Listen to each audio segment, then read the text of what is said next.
siccome qua bisogna sempre... No, perché la logica qual è? Se uno non dice spegni che le più.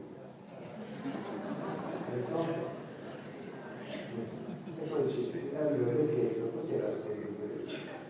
Praticamente la revisione di spesa, no? Naturalmente almeno metà dei cittadini non sanno cosa vuole dire. Quindi io mi piace le parole che si capiscono, perché uno dei primi obblighi di un politico sia quello di comunicare esattamente quello che vuole fare, altrimenti è una parola. Per cui a me piace la parola onesta, quella che è chiara. Venivo il 3 luglio scorso, mi spostavo da Gela verso Siracusa, quindi ho dovuto fare la Gela-Catania. Anche questa la dice lunga del discorso sui trasporti che facciamo, che io per andare a Siracusa devo venire prima a Catania, no? Aggravando il traffico verso Catania, inutilmente, eccetera, eccetera, e per i progressi. In un distributore a metà strada ho incontrato una famiglia di Mazzarino, padre, madre e figlio.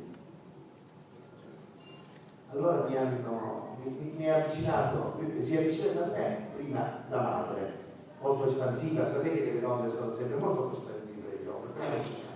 Gli uomini siamo più congelati, messi con questi cravatti di estate a morire di caldo, le donne sono fortunatamente da questo punto di vista, almeno della vita propria, delle scelte, molto più, a volte più espansive. Allora lo posso abbracciare, onorevole? E ci siamo abbracciati.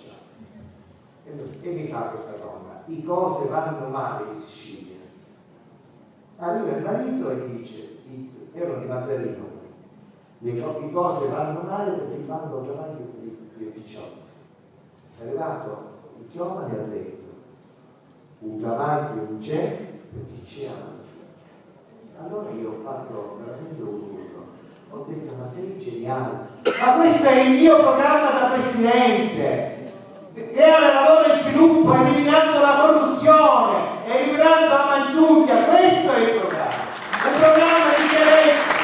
Ma penso che se noi non lo vediamo, quindi altro che fare con la famiglia che è a disposizione, il fare con la famiglia buona.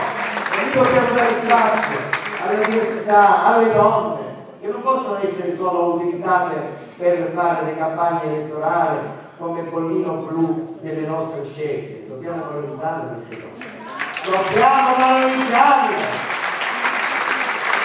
Altro che metà del genere, dobbiamo e faremo una legge in cui ci dovrà essere